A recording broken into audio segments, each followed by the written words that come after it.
દુનિયામાં અનેક પ્રકારના જાનવરો વસવાટ કરે છે।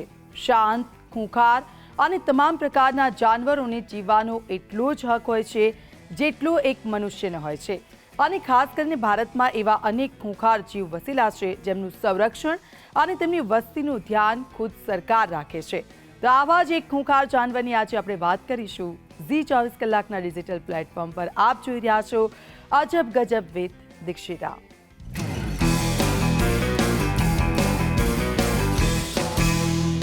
ખૂંખાર પ્રાણીઓ તો અનેક હોય છે, પરંતુ મગર જેવું ખૂંખાર પ્રાણી કદાચ જ કોઈ છે। દેખાવમાં એકદમ શાંત અને આળસુ, પણ તેના દિમાગમાં શું ચાલી રહ્યું છે તે કોઈ સમજી નથી શકતું। અને આવા જ ખૂંખાર મગરોનું સંરક્ષણ ચેન્નઈમાં થઈ રહ્યું છે। જો તમે ચેન્નઈ ફરવા જાઓ છો તો ક્રોકોડાઇલ બેંકની મુલાકાત જરૂરથી લેજો।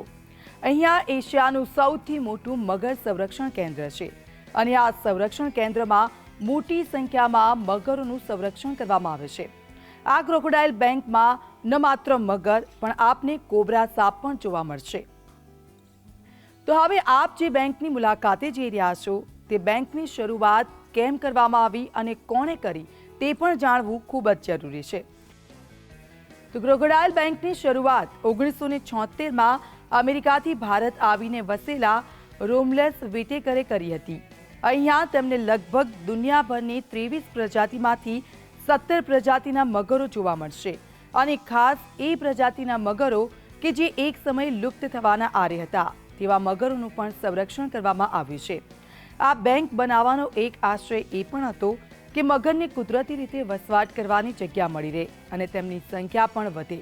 અને આ બેંકની શરૂઆતમાં અહીંયા માત્ર 20 મગર હતા અને એક વર્ષમાં તેમની સંખ્યા 1000ને પાર પહોંચી ગઈ અને ધીરે ધીરે આ બેંકમાં મગરની સાથે સાથે પ્રવાસીઓની સંખ્યા પણમાં વધારો થઈ ગયો।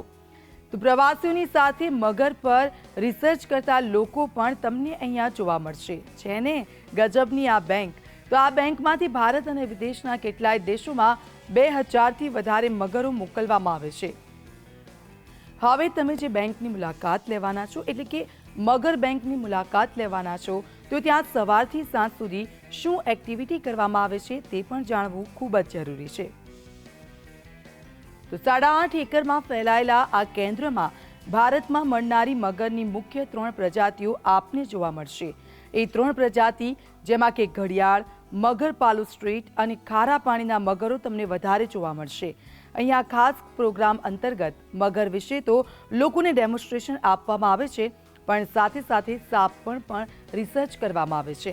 અહીંયા મગરના ઈંડાનું બ્રીડિંગ કરીને દુનિયાભરના ઝૂમાં મોકલવામાં આવે છે। દુનિયાના સૌથી મોટા મગર પણ તમને અહીંયા જોવા મળશે।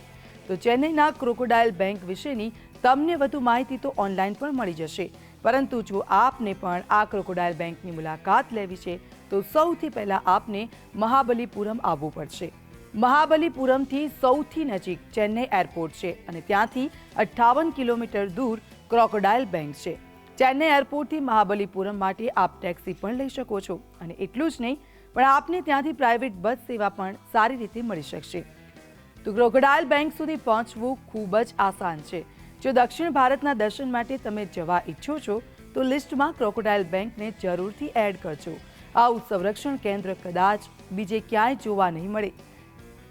તો આ ક્રોકોડાઇલ બેંક સુધી પહોંચવું ખૂબ જ આસાન છે અને જો દક્ષિણ ભારત દર્શન માટે જવા ઈચ્છો છો તો લિસ્ટમાં ક્રોકોડાઇલ બેંકને જરૂરથી એડ કરજો। આવું સંરક્ષણ કેન્દ્ર કદાચ તમને બીજે ક્યાંય જોવા નહીં મળે। તો છે ને આ ગજબની ક્રોકોડાઇલ બેંક અને તમે તેની ચોક્કસથી મુલાકાત લેજો। તો આવા જ અજબ ગજબ વિડીયો જોવા માટે આપ જોડાયેલા રહો ઝી 24 કલાકના ડિજિટલ પ્લેટફોર્મ અજબ ગજબ વિથ દીક્ષિતા સાથે।